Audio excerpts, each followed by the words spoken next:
a city of scholars, couriers, and sleep. Chang'an at Nuno are in Chang'an, capital of the Tang dynasty, around the year 735 CE. At first glance, it seems the entire city is asleep. It's just past midday, and the grand avenues so wide they can fit 10 ox carts side by side, unusually quiet. The sounds of clanging gongs and market chatter have faded. Silk merchants pull heavy curtains across their shop fronts. Couriers doze on stone benches. Even the palace guards, rigid as statues just hours earlier, lean slightly on their spears in the soft sun. This is not laziness. This is custom. You've arrived in a time and place where the midday nap, known as Wujiao, is a respected and even medically advised part of daily life. In the Tem capital, sleep is a civic rhythm, woven between bureaucratic duties and tea drinking, poetry recitals and calligraphy practice. There are more than 1 million residents in Chang'an, and by the 7th hour of the day, roughly noon, many of them are in repose, not hidden away necessarily. You might spot a scholar resting his head on a rolled-up scroll beneath a pavilion, or a noodle vendor curled beneath his cart in the shade. There are few better places to observe this than West Market, a sprawl of over 200 government-monitored stalls, which turns from a noisy hub to a hushed city block in a matter of minutes. Wujiao is considered both a luxury and a necessity, especially for those engaged in civil service.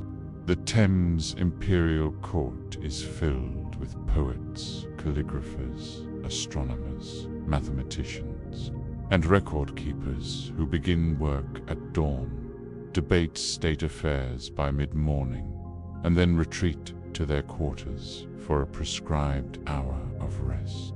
Even emperors participate. In fact, Emperor Xuanzong, known for his love of both music and ritual, is said to rise early for flute recitals and policy meetings, but takes his rest daily in the Palace of Tranquil Longevity, name that leaves little doubt as to its intended purpose. Doctors of the period, many influenced by Taoist thought, consider the midday rest essential for balancing Qi, the life force that flows through all living things. By noon, they say, your yang energy has peaked and your yin must be restored. Napping rebalances the cycle. Skipping it, you're told, may lead to irritability, weak digestion, and wandering thoughts, none of which are desirable in a scribe. Poor statesman. If you're fortunate enough to be staying in one of the wealthier guest houses, your sleeping space may include a daybed or platform couch, often made of bamboo, which allows air to circulate beneath you. A lacquered screen may shield you from sunlight. A servant might bring you a cooling cloth soaked in chrysanthemum water. If you're less well off, a quiet stoop will do. No one mocks a man for sleeping in public. It would be like interrupting a meal or a prayer. Women of the court and scholarly households also participate, often retreating to inner quarters after finishing embroidery or literary exercises. In homes with gardens, one might take rest beneath the paulownia trees, accompanied by a gentle breeze and the sound of wind chimes outside the city walls. Farmers to observe the rhythm, though less delicately. Field labor ceases in the early afternoon sun, Men squat beneath mulberry trees. Young boys nap beside oxen.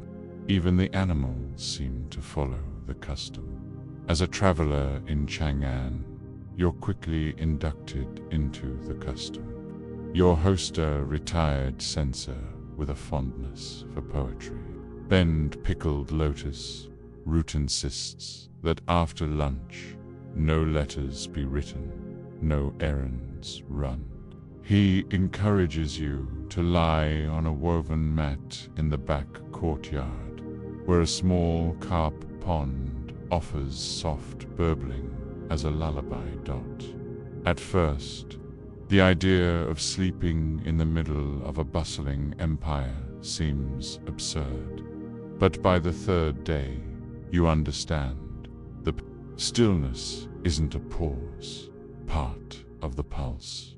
And in that pause, you begin to ask, how did an empire that stretched across deserts and mountains, one that wrote law codes, mapped stars, and sponsored the arts also, come to embrace stillness as policy? Was there more to this daily nap than simply rest? The answer may lie within the inner circles of the tank court itself, where the art of napping was cultivated with almost imperial seriousness. Sleep like an official, the rituals of napping in the imperial court. The sun climbs higher over Chang'an, and within the imperial compound, the halls fall into a heavy hush. This is nap time, not laziness, but ritual. In the Tang Court, sleep is more than biological, it is moral. Rest is considered part of the cultivation of a balanced self. You are not simply allowed to nap, you are encouraged, almost expected, to do so in accordance with Confucian and Taoist ideas of bodily harmony. Within the palace of established harmony, ministers and scholars finish their morning duties and then retire behind screens of woven silk. Some seek out side rooms cooled by scented fans or bamboo shutters.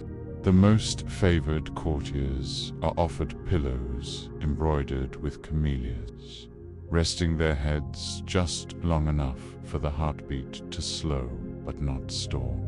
Even the act of laying down follows a set etiquette. One reclines on the left side to help digestion and maintain qi flow. Breathing is slow and shallow, not quite full slumber, but more of a meditative drift. The classic nap of the temp's elite was rarely more than an hour, often less, and served as a mental rebalancing between administrative tasks and ceremonial duties. You're told about the 3 levels of imperial rest. The scholar's nap brief, proficient, typically taken in a personal study on a low bamboo couch. No need to undress, just loosen the sash, remove the cap, and lie on a woven mat. A servant might fan you if it's warm. The courtesan's nap, more luxurious and theatrical.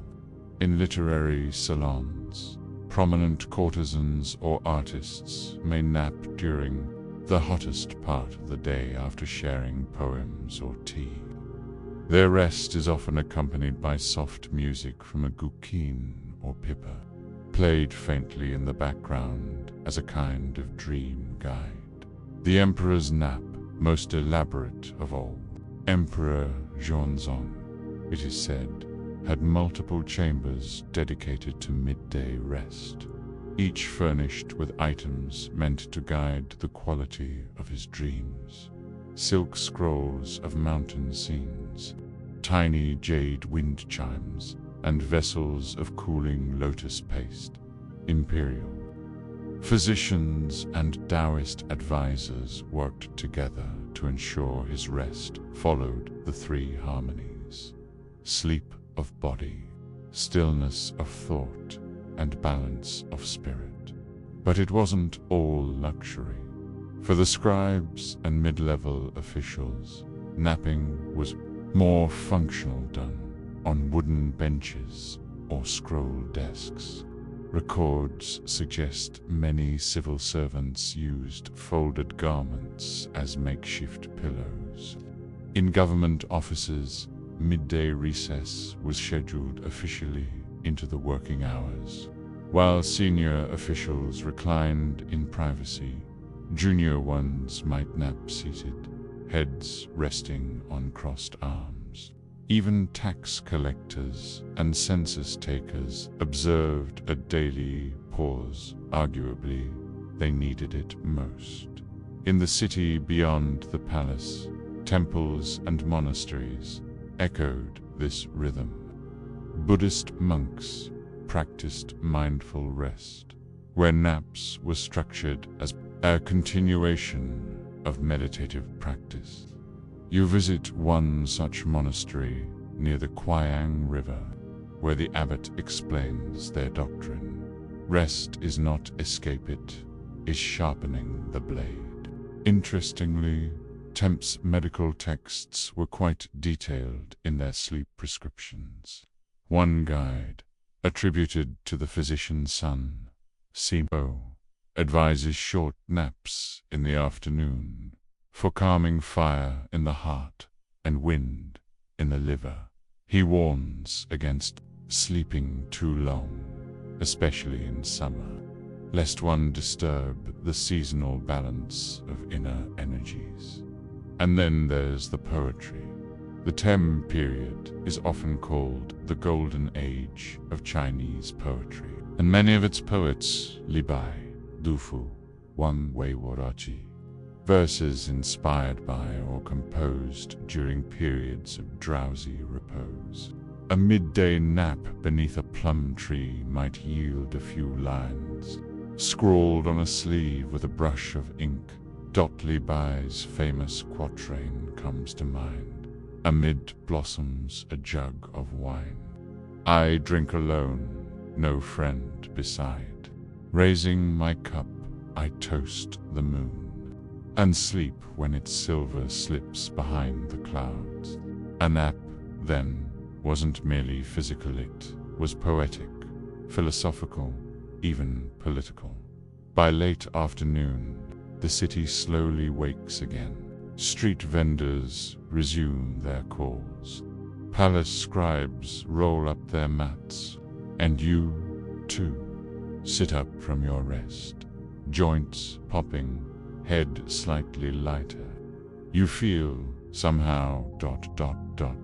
recalibrated, but you wonder what happened when rest became inconvenient, when politics, war, or ambition demanded more hours than nature gave. How did the empire reconcile its sleepy ideals with the real pressures of governance and expansion? That answer may lie in the next chapter, where rest was disrupted, reshaped, or even weaponized. When empires lose sleep, disrupted rhythms, and the decline of the napping ideal, the year is now 755 CE, and Chang'an is no longer quite the same. Once a humming, orderly city of courtiers and scholars napping beneath shaded scrolls, it now pulses with a different energy, one that is sharper, faster, and more uneasy. The sounds that float through its broad avenues are no longer just rustling silk or distant poetry recitations.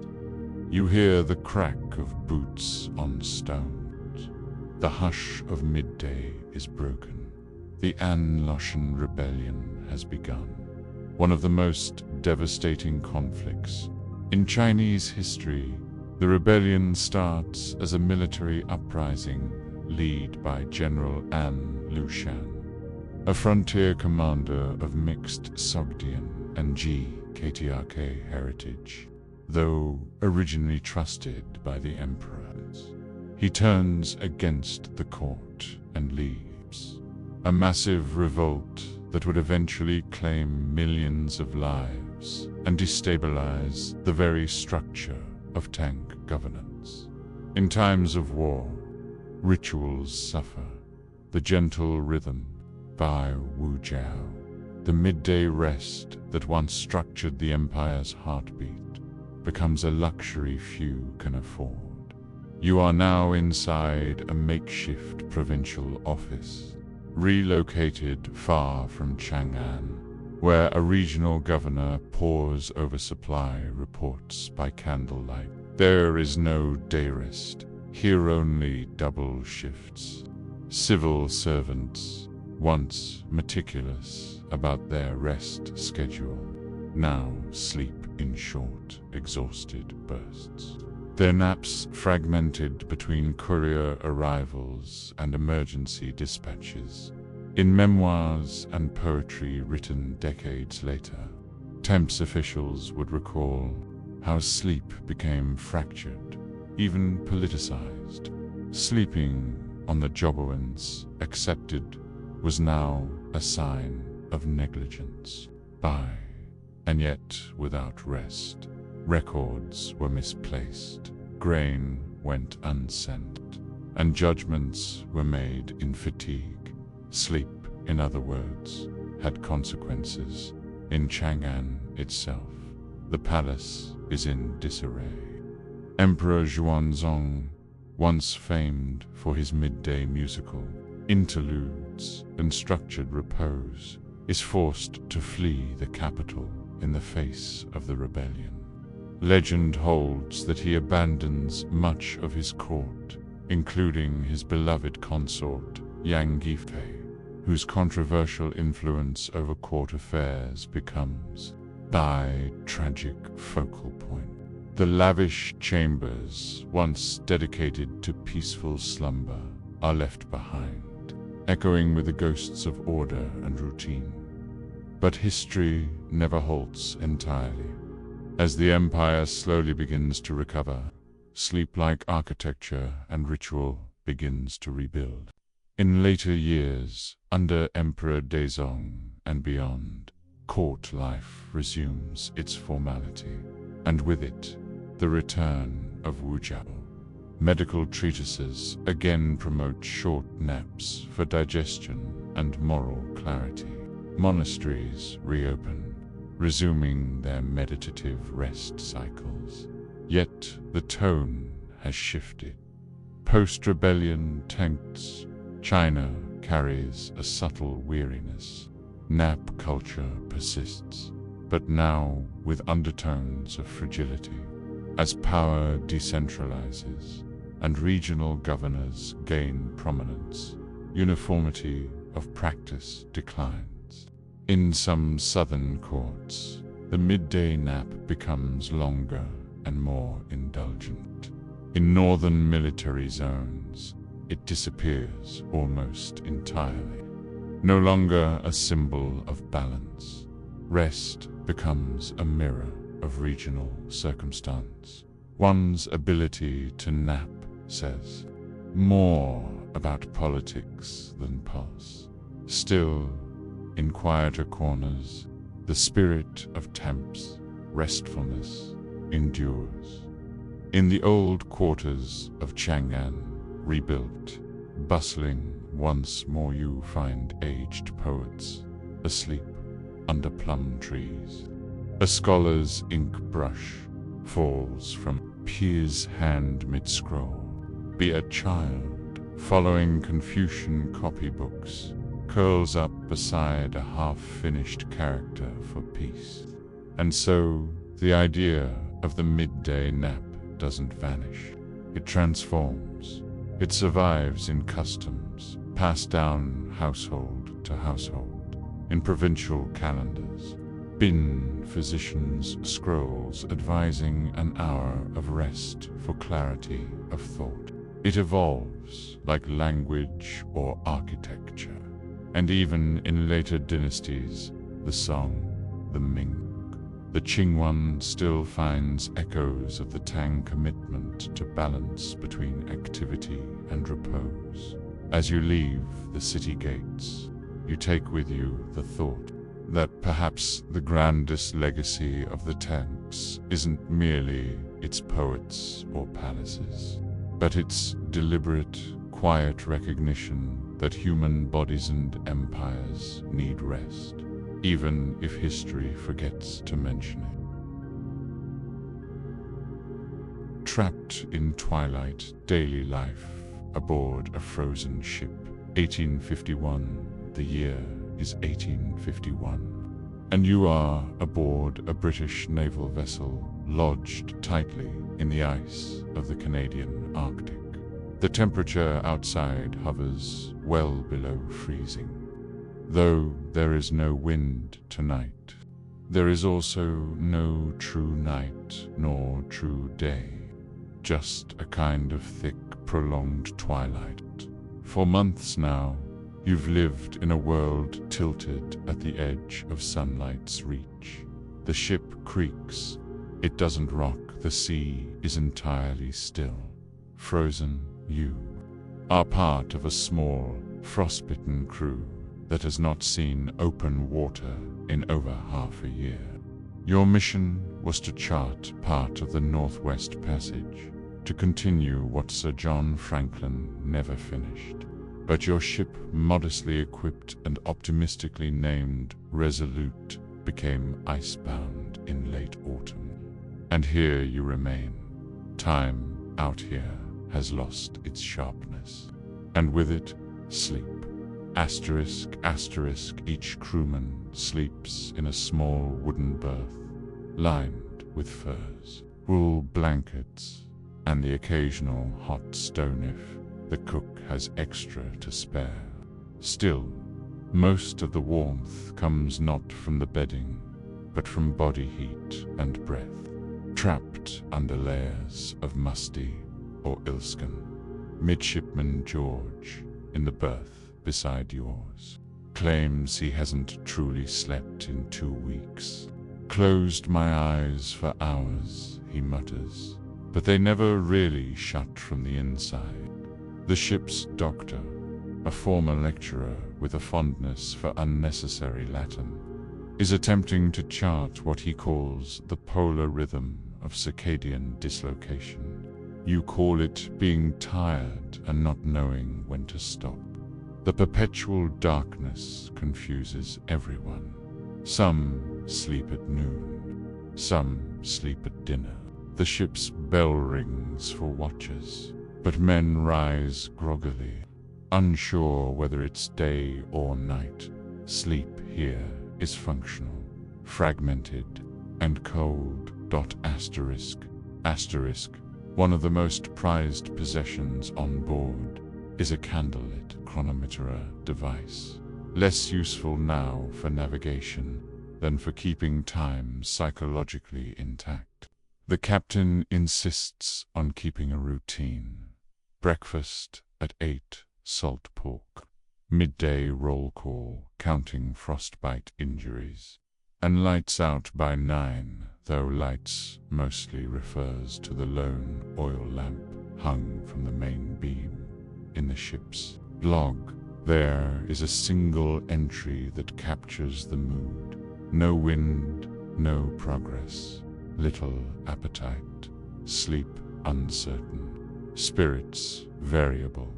Asterisk, asterisk, you speak with the cook, a soft-voiced Welshman named Price, who confesses he sometimes slips into a dreamlike state while boiling dried peas. Not asleep exactly, just not awake either. He says the hum of the ship's hull against the ice sounds like breathing. Outside, the landscape remains unchanged. Snow-covered ice ridges like frozen waves stretch to the horizon. Occasionally, a seal appears at the breathing hole near the stern, and someone marks the time with great excitement. It is the only living thing you've seen in a week besides each other back inside. Sleep has taken on strange forms. There is captain's sleeperage, shallow, timed to a military schedule. Sailors sleep short, haphazard, often with boots still on. And doctors sleep erratic, occasionally dreamless, full of self-diagnosis. Some men take to napping in shifts, 15 minutes at a time in the mess hall where it's warmest. Others create rituals to ease their mind. One man hums God, "Save the Queen," exactly 5 times before closing his eyes, while another rewinds a piece of string over his fingers until he forgets what day it is. The chaplain gives sermons about endurance, but he, too, falls asleep during his own readings. One day, you overhear the captain in quiet conversation with the surgeon. They are discussing whether the insomnia is becoming contagious. Odd phrase, perhaps, but accurate. The inability to rest, once rare, is now universal.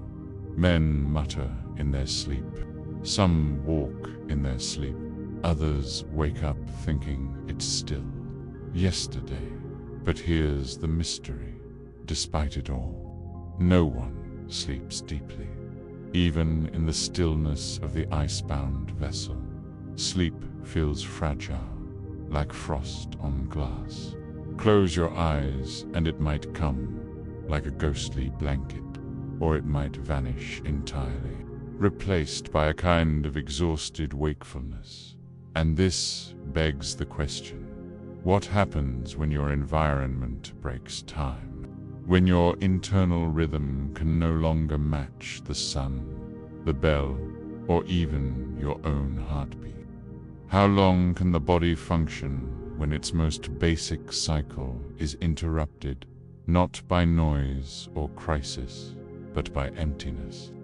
That question will carry us into the next phase of the voyage, when dreams, madness, and midnight hallucinations begin to blur. Dreamless voyages, nightmares, hallucinations, and the blurred edge of wakefulness, by the second month locked in ice. The Resolute no longer feels like a ship. It has become a wooden cave, saturated with the same scent of tallow, iron, and old canvas. Every surface is hard, every corner cold, barrow, and the mind, denied variation, begins to turn in on itself. Sleep, once a natural surrender, has become a battle fought nightly across rough wool blankets. The surgeon begins recording strange cases in his journal. He documents what he calls sleep inversion crew members, who feel most alert between 2 and 5 a.m. and least responsive at noon. One man wakes suddenly each night at precisely 3:17, convinced someone is calling his name.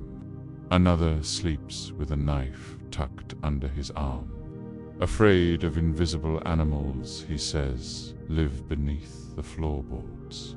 There is a kind of collective sleep deprivation, hallucination taking root, the cook reports, seeing a warm yellow lamp swinging above his bunk when he closes his eyes, only to realize it's a memory of his childhood kitchen. Another sailor insists he hears church bells tolling in the ice. More than once, men claim to see fireflies, or what appear to be fireflies, hovering inside the ship. They're described so often that the chaplain starts calling them the angels of St. Elmo. These aren't dreams. They're waking ghosts conjured by men too tired to dream and too cold to care. Asterisk, asterisk, your own sleep begins to change. 2. You lie awake, eyes shut, unable to fall under thoughts circle in endless loops. You replay old conversations from London. Imagine your mother's teacups, count the knots in the ship's beams. You begin to suspect there's a draft blowing over your bed, but can never quite find its source. When you do drift off, it's in short, heavy segments, 10 minutes here, 20 there. You dream of motionless snow. You dream of clocks melting. Be into the horizon. You dream of being awake. Some men take laudanum in small doses, rationed carefully by the surgeon. Others rely on groggy rituals, repeated prayers, muttered rhymes, even short walks above deck, though these are discouraged, since 2 men nearly vanished into a crevasse doing exactly that. One sailor builds a sleep hood out of spare canvas and soot-blackened glass, attempting to simulate true darkness. He claims it helps, though his bunkmate says he talks in his sleep. Now something about sheep and fog. Asterisk, asterisk, the captain becomes more withdrawn. He begins to sleep standing, slumped against the corner of his cabin, refusing to lie down fully. He says it helps him stay alert at dinner. Silence reigns. Even those who do sleep no longer seem refreshed. It is not rest that sleep provides in the Arctic, but escaped temporary and shallow.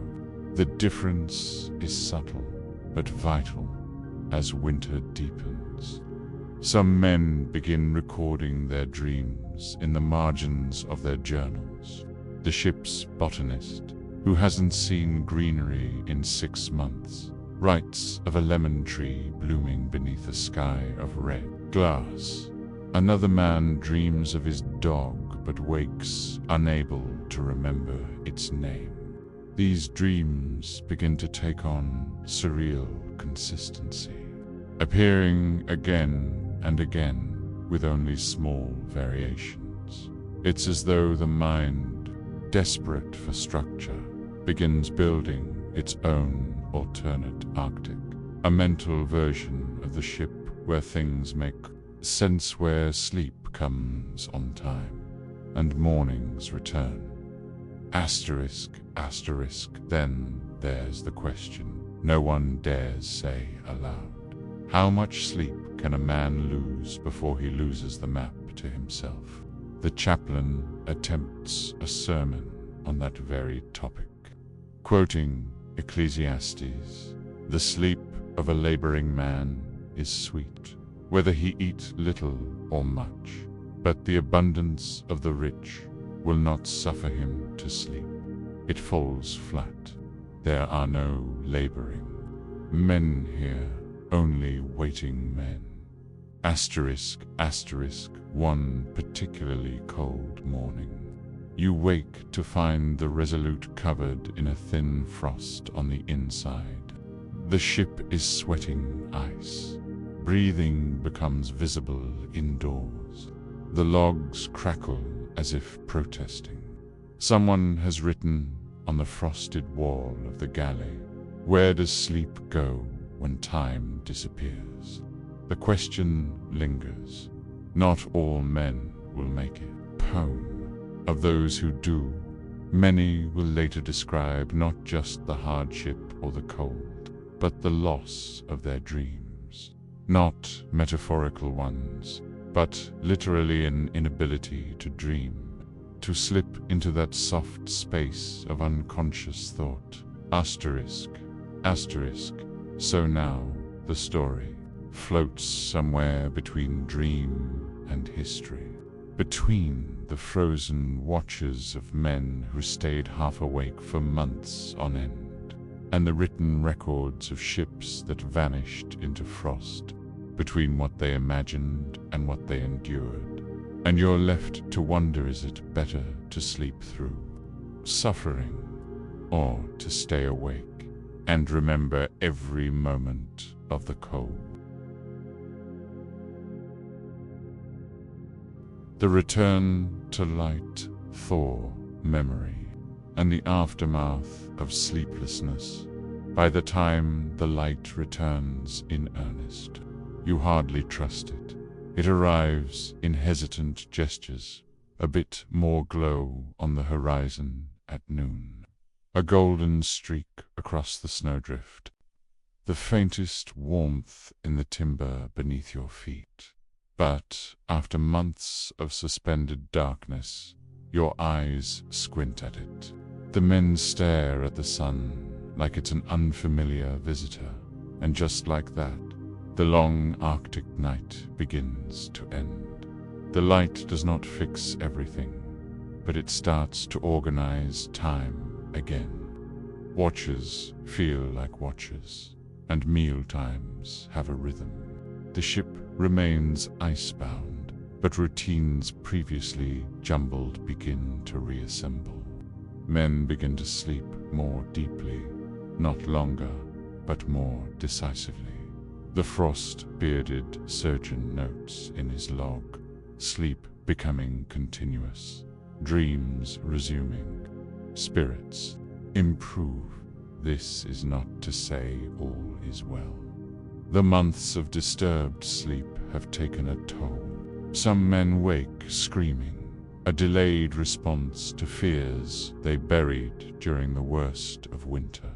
Others sleep so heavily now they cannot be roused for their watch. One seaman, a formerly cheerful chap with a talent for fiddling, now refuses to sleep. Indoors, convinced the air below deck is stealing his dreams. But the ship and the crew begin to move toward recovery. Asterisk, asterisk, in late March, the first signs of shifting ice are heard, not seen, but heard. A low groan beneath the hull, like a world waking up. The captain calls for daily deck checks. The men, long idle, now shuffle about with purpose. The surgeon, ever methodical, begins a regimen of timed sun exposure to reset the men's circadian rhythms. He writes, optimistically, we shall reclaim the clock by basking in the sun, 5 minutes longer each day. Asterisk, asterisk, you find yourself dreaming again for the first time in weeks. One night, you dream of a warm breeze, of London's muddy streets, of a brass kettle boiling beside a ticking mantle clock. The sensation is so clear you nearly weep upon waking. Not for the memory itself, but because your mind has finally started knitting things together again. It is the sleep, more than the food or the light, that signals the beginning of your survival. Asterisk, asterisk, the resolute does not break free of the ice until summer. By then, some men have grown strange in personality. Quiet men become giddy. Loud men fall into silence. One writes poetry compulsively. Another collects bits of broken ice and gives them names. The chaplain offers a final sermon before departure, one that is entirely about sleep. He describes it not as a luxury or bodily need, but as a kind of sacred surrender, a truce between the mind and time. He compares sleep to prayer, neither fully in this world nor outside of it. As you set sail once again, carving through melted channels, you leave behind not just the ice, but the silence that lived within it. You return to movement, to noise, to progress, and slowly, over months, the rhythm of waking and sleeping normalizes. But, even back in Britain, surrounded by noise and warmth, some men wake in the night expecting darkness thick enough to feel on their skin. Some close their eyes and smell lamp oil, and many confess they never sleep as well again, not because the cold was comfortable, but because it taught them the true value of rest. Asterisk, asterisk. Years later, one of the men writes in a private letter, "When Barees sleep now, it is always with a small fear that I will wake up once again aboard that frozen coffin of wood, not from nightmare, but from memory." Asterisk, asterisk. So what did the Arctic explorers learn about sleep? That it can fracture, that it can twist and vanish, that it is not guaranteed, not even to the exhausted, that sleep, like time, is a fragile rhythm. We depend on more than we realize, and that the absence of true sleep can distort reality as surely as hunger, thirst, or grief. It wasn't starvation or mutiny that almost undid the expedition. It was sleep lost slowly, like the fading of light, and the long, slow crawl to reclaim it. Mud brick walls, clay tablets, and the art of tallying barley. It's 4:32 a.m. in the city of Omer. Not that you would know there are no clocks, and the sun is still tucked beneath the distant horizon of Mesopotamian sky. But the foreman knows. He's always awake first. He's already rubbed oil on his feet, eaten a pinch of dried dates, and started the short walk down the packed earth lane to the warehouse. Today, you'll spend your entire waking life within that warehouse, and much of your dreaming life too, because in the 21st century BCE, sleep doesn't always come when you want it, and waking hours are defined not by ideas of productivity, but by grain movements, reed styluses, and dull routine. Asterisk, asterisk, you are a junior scribe, not a priest, not a poet, just a barley counter, one of several assigned to track daily grain, disbursements from the temple granary to the laborers who keep the irrigation ditches clear. You live in a neighborhood of mud brick courtyards, your reed bed tucked against one wall. Your possessions are few: a stylus, a linen cloth, a broken comb, and the remains of a drinking cup. You sleep lightly, often disturbed by the braying of donkeys or the murmur of night watchmen passing with oil lamps. Sleep here is functional. If you rise tired, too bad. There is barley to count. Asterisk, asterisk, at sunrise. Your first job is to prepare the fresh clay. Not too wet, or the script will smear. Not too dry, or it will crack before the tablet is filled. The clay is dug from the riverbank, carried in baskets, and kneaded by hand, sometimes underfoot like dough. Your task is tedious. Record on a fresh tablet that 74 workers have received their daily rations, roughly 2 liters of barley gruel each. You write this not in words, but in a series of carefully etched cuneiform wedges, angled by the tilt of your stylus.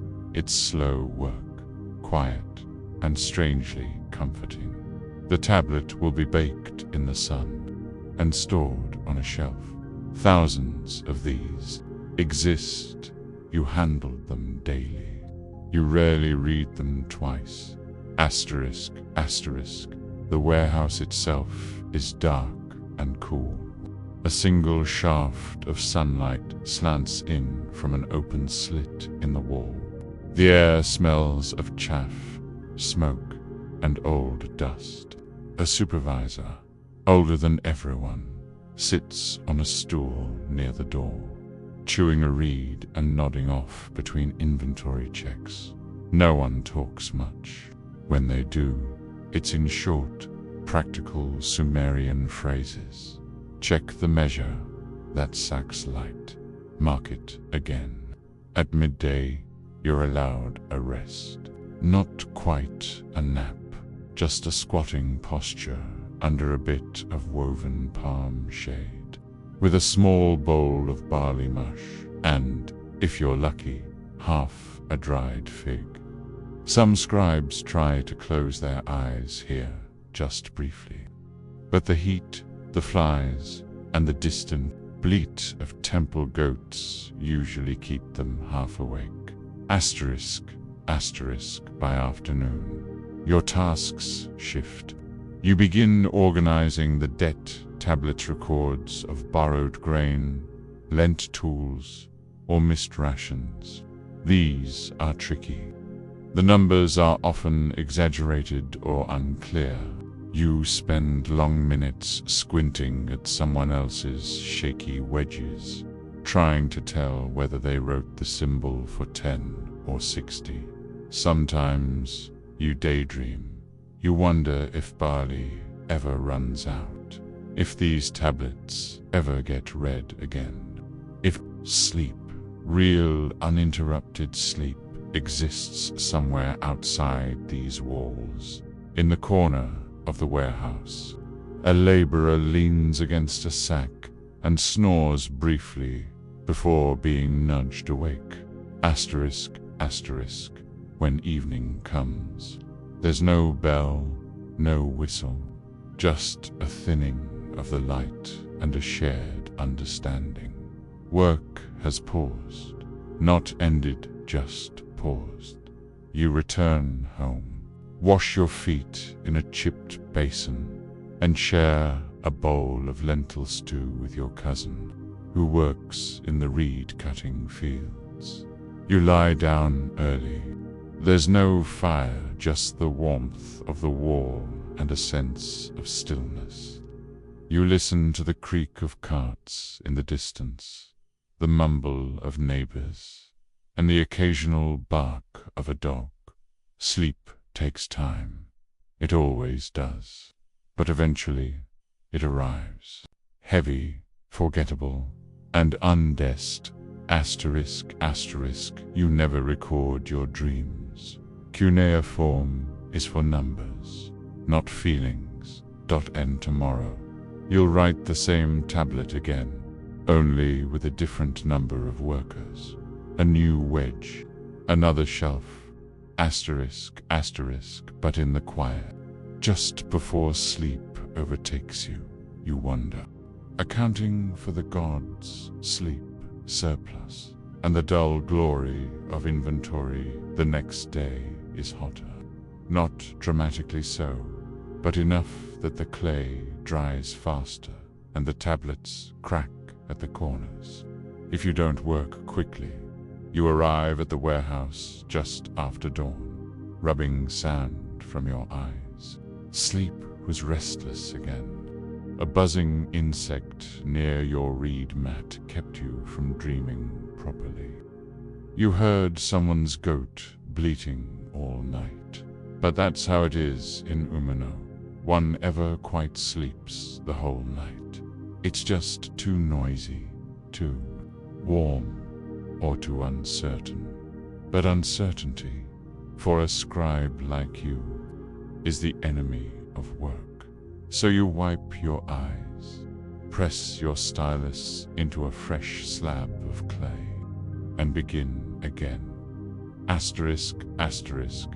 Today's task is more ceremonial. You'll help prepare a record for the temple archive, not the day's basic barley allotments. Those are routine, but an updated count of surplus from the last grain season. A dedication total to be stored in the upper chamber and occasionally read aloud to temple visitors. It's a mark of prestige for your supervisor and a small moment of honor for the scribes involved. If your tablet is legible and well-formed, you may be permitted to place your name in the corner.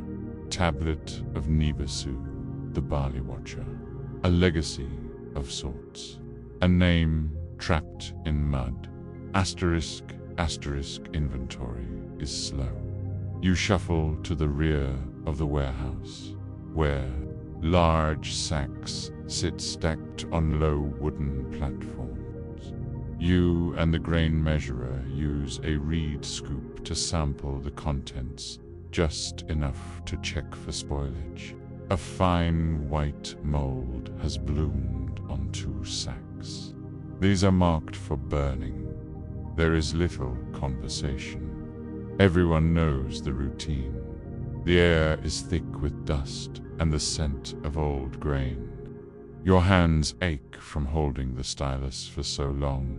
Your wrists cramp, and yet you feel oddly calm. This is your purpose. Clay, stylus, wedge, number. Repeat. Sometimes you think the barley watches back. Asterisk, asterisk, outside. The temple drum beats softly. Not for you, but for the livestock handlers who are bringing a new calf to the priestess of Inanna. The beat is steady, hypnotic. It's meant to calm the animal, but you find it begins to lull you into a haze. You catch yourself nodding off over your tablet. Scribes don't nap, not officially, but when the midday lull sets in, someone always leans too long against the wall. One scribe has a secret spot behind the clay jars, where he disappears for brief. Seated slumbers. Dot asterisk asterisk. You think often about sleep in the warehouse. Sleep is considered a private thing, not discussed during working hours. There are no dedicated rest breaks beyond the shared noon meal, and naps are discouraged as wasteful. The only exception is illness, and even then, one must present proof fever, perhaps, or a visible bite from a scorpion.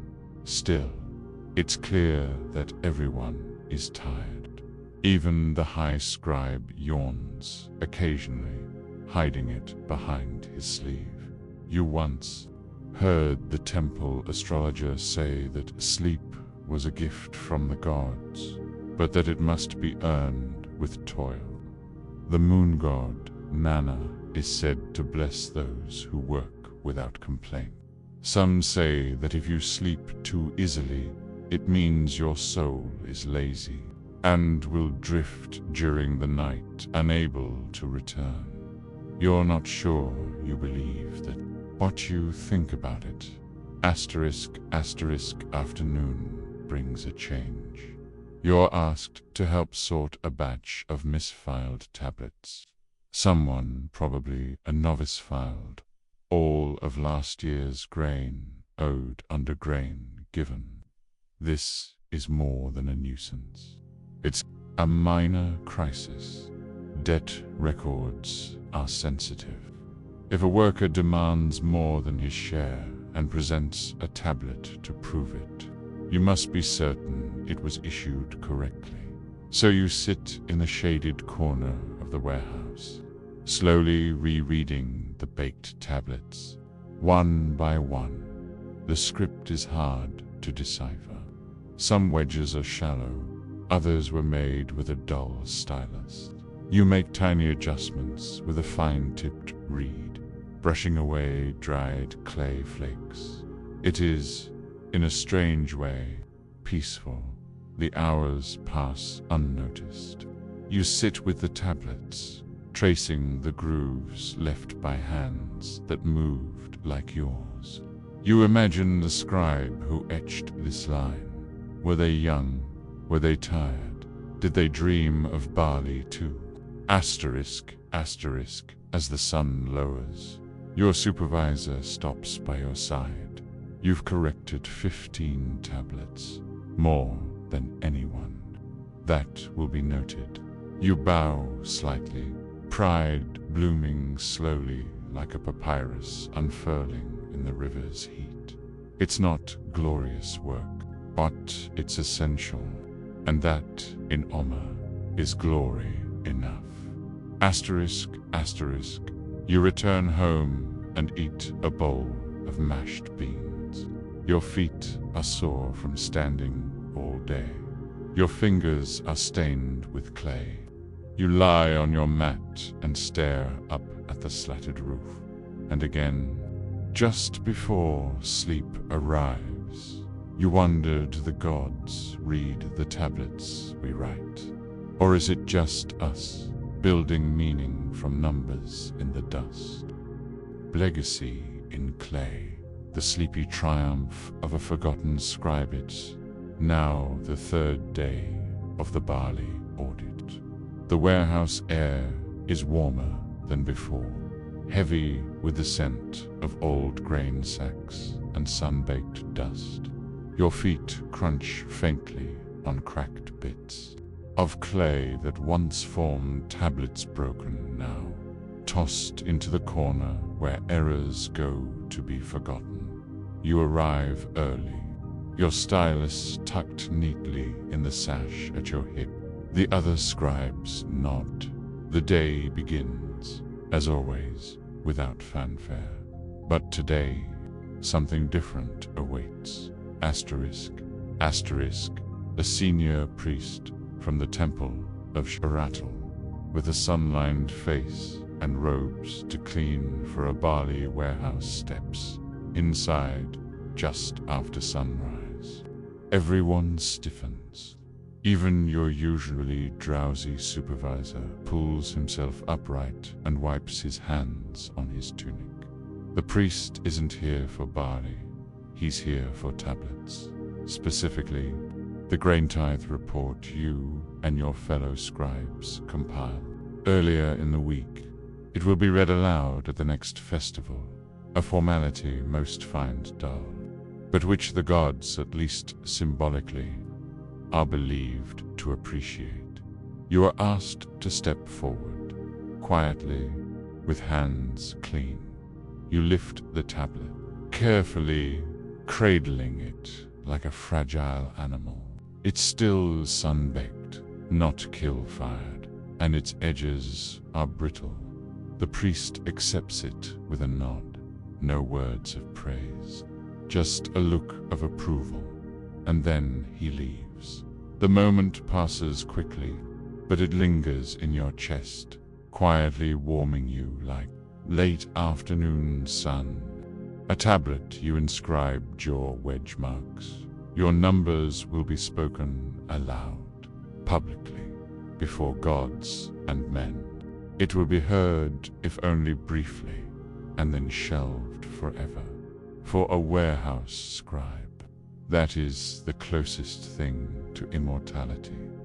Asterisk, asterisk, after the priest departs, the rest of the day returns to its usual rhythm. You help sweep barley chaff into corner baskets, relabel a misfiled tablet on pickaxe loans, and assist a novice who etched a wrong symbol for 20. She used the cuneiform for sheep. You don't tease her. You remember your first error. You eat lunch under a palm mat, dipping stale bread in watered yogurt. You watch ants carry crumbs with such organization. You wonder if they too have warehouses somewhere beneath the earth. Afternoon brings the dust inventory. This is less exciting than it sounds. Some of the oldest tablets, stored on the top shelves, have flaked or worn down, especially those near leaky clay roof tiles. You are asked to scrape the readable portions into new clay blanks, a process called tablet transference. In essence, you copy old records so they don't disappear entirely. It's dull work, but quietly noble. You read names of men long dead, Dumishke, one basket of barley, one broken axe, Eldani, 6 days missed due to eye illness, tablet unreadable, replaced by order of high scribe. You recarve their stories, knowing no one will likely ever read them again, but you do. And in doing so, they exist a little longer. Asterisk, evening approaches. There's a hush in the warehouse, broken only by the rhythmic brushing of stylus on clay. Outside, a warm wind kicks up dust. A boy leads 2 oxen past, their hooves thudding dully. Barn-packed earth, baby wails somewhere near the temple's outer wall. Your fingers are sore, your eyes gritty, your back tight, but your heart strangely full. Today, you weren't just a counter or a watcher. You were a preserver of knowledge, a voice for quiet history, a link in a very long, very boring, but deeply human chain. Asterisk, you walk home slowly. At your doorstep, you rinse your feet in river water and rest against the doorframe. Your cousin asks about your day. You answer simply, many tablets. One was read aloud. She smiles faintly, then returns to her stitching. Dinner is soft lentils with chopped leeks. The flavor is familiar, comforting. You chew slowly, replaying the day in your mind, not the priest's visit, but the quiet task of copying the name Eldani onto a fresh slab of clay. A name nearly gone, now reborn. You lie down on your mat, hands folded across your chest. Your stylus rests nearby, out of habit, and before sleep comes slowly, softly you wonder when we're all gone. Will the dust remember us, or only the shape of our names pressed into mud?